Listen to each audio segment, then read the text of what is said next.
বন্ধুরা, মিসেস বেঙ্গলির আরেকটি ভিডিওতে আপনাদের সবাইকে স্বাগত জানাই।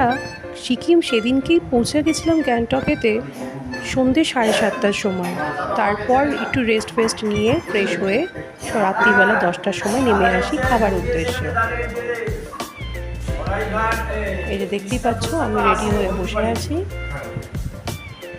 এই যে খাবার দিয়ে গেছে, একটা তরকারি, ডাল, ভাত, পেঁয়াজ, লঙ্কা, আর সাথে ছিল মাংস।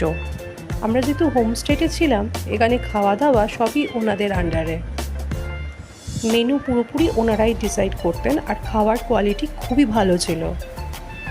থাকা খাওয়া নিয়ে পার হেড পড়েছিল, যেহেতু আমরা অফসিজনে গেছিলাম সেই কারণের জন্য 800 টাকা করে। এটা যদি আমরা সিজনে যেতাম এর রেটটাই আমাদের অনেক বেশি দিতে হতো। তারপর চলে যাই আমরা ম্যাল রোডে। সকাল পরের দিন ঘুম থেকে উঠেই ঘুরতে এসে বেশিক্ষণ শুতে ভালো লাগে না, তখন মনে হয় কখন সকাল হবে আর তাড়াতাড়ি উঠে ঘুরতে যাব। তাই আমরা ম্যাল রোডটা খুব ভালো করে এক্সপ্লোর করি, চারিদিক ঘুরে বেড়াই। তারপর ফিরে এসে জলখাবার খাই। জলখাবারটাও ওদেরই আন্ডারে ছিল। লুচি দিয়েছিল, প্রত্যেককে 5টা করে লুচি, আর তার সাথে একদিন ছোলার ডাল, কোনো দিন ঘুগনি, এই রকম মেনু দিয়েছিল। আর রান্নার কোয়ালিটি পুরো জাস্ট হোম, যেরকম বাড়ির রান্না হয় ঠিক সেমনি। তারপর আবার আমরা ঘুরতে চলে যাই। যেহেতু আমাদের ম্যাল রোডের কাছেই ছিল হোটেলটা, সেই কারণের জন্য আমরা যখনই সময় পেয়েছিলাম আমরা চলে যাচ্ছিলাম ম্যাল রোডেতে। কারণ ওখানে গ্যাংটকেতে ওই একটা জায়গাই আছে সাইট সিন ছাড়া যেটা ভালো লাগে টাইম কাটাতে। এটা ম্যাল রোড থেকে বেরিয়ে একটা জায়গা যেখানেতে খুব সুন্দর রেলিং করা রয়েছে। তারপরে আবার দুপুরবেলার খাবারের টাইমে চলে আসি। এখানে দেখছো মাছ দিয়েছে, ডাল, ভাত, পটল ভাজা, পেঁয়াজ, লেবু, আর তার সাথে একটা ঢ্যাঁড়স আলুর তরকারি। ভাত তোমাদের লাগলে আরও চেয়ে নিতে পারো। রান্নার গুণমান পুরোপুরি বাড়ির মতন, আগেই বলেছি, খুবই ভালো।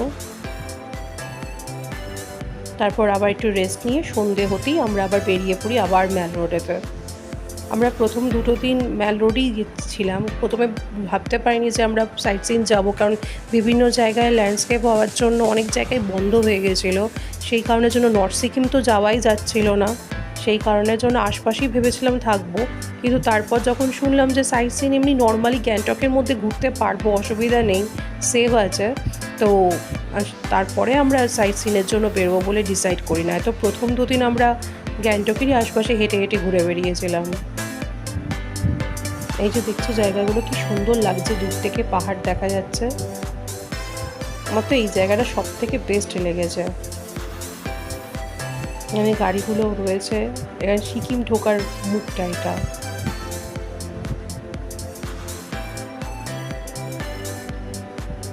খুব সুন্দর জায়গাটা, আর ভিউটাও এত সুন্দর, দেখো কি সুন্দর লাগছে। আমরা ম্যাল রোড হয়ে সবসময় এখানে এসে দাঁড়াতাম। খুব সুন্দর জায়গা। তারপরেতে সিকিমে এসছি মানে মোমো তো খাবোই। এই যে দেখছো মোমো, এখানে মোমোর স্যুপ টেস্টই আলাদা, পুরোপুরি আমাদের এখানে কলকাতার সাইডে যেখানে মোমো পাওয়া যায় পুরোপুরি আলাদা। আর এখানে চাউমিনের সাথে একটা স্যালাড দিয়েছিল, স্যালাডটা নর্মাল স্যালাডের থেকে সম্পূর্ণ আলাদা। স্যালাডটা যদি ভালো করে দেখতে পাবে, স্যালাডের মধ্যে কী যে একটা দিয়েছিল সাদা সাদা গুঁড়ি, ওরা বললো না, বাট দুর্ধর্ষ লাগছিল, যেন মনে হচ্ছিল পনির টাইপের বা কিছু এরকম কিছু একটা দিয়েছে, বাট খুব ভালো খেতে হয়েছিল, দারুণ ছিল। তারপর আমরা খেয়ে দিয়ে আবার বেরিয়ে পড়ি। ম্যাল রোডে একটা ফটো তুলি, দিয়ে বাড়ি চলে আসি। বাড়ি মানে হোটেল রুমে। Thanks for watching.